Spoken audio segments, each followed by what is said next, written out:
হাতি উপদ্রুত এলাকায় মাধ্যমিক পরীক্ষার্থীদের নিরাপদে পরীক্ষা কেন্দ্রে পৌঁছে দিচ্ছে বন দপ্তর।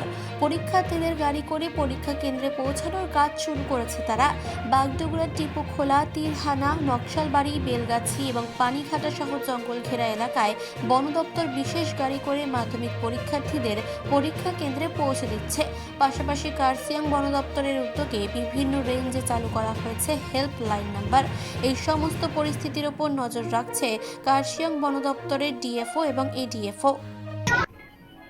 যে দুর্ঘটনা ঘটেছিল বছর দুয়েক আগে, তারপর থেকেই বন দপ্তরের পক্ষ থেকে রাজ্য সরকারের ব্যবস্থাপনায় আমরা বনাঞ্চল এবং বন সংলগ্ন যে এলাকা, সেখানকার যে মাধ্যমিক এবং উচ্চ মাধ্যমিক পরীক্ষার্থীরা রয়েছেন, তাদের সতর্কতামূলক ব্যবস্থা হিসেবে আমরা নানা ধরনের ব্যবস্থা গ্রহণ করছি। এবছর কার্শিয়াং ডিভিশনের তরফ থেকে আমরা পরীক্ষার অন্তত 7 দিন আগের থাকতেই এই এলাকাগুলো, বন সংলগ্ন এলাকা এবং বনবস্তি বা চা বাগান এলাকাগুলো যেখানে হাতি বা অন্যান্য বন্যপ্রাণীর উপস্থিতি আছে, সেখানে সতর্কতামূলক প্রচার আরম্ভ করেছিলাম।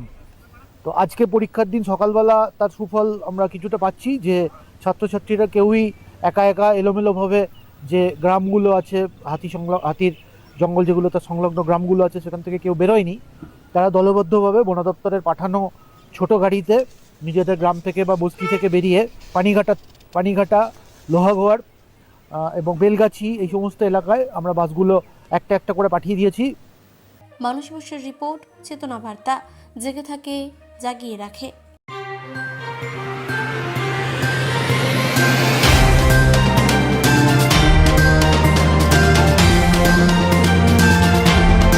চেতনা বার্তা, জেগে থাকে, জাগিয়ে রাখে।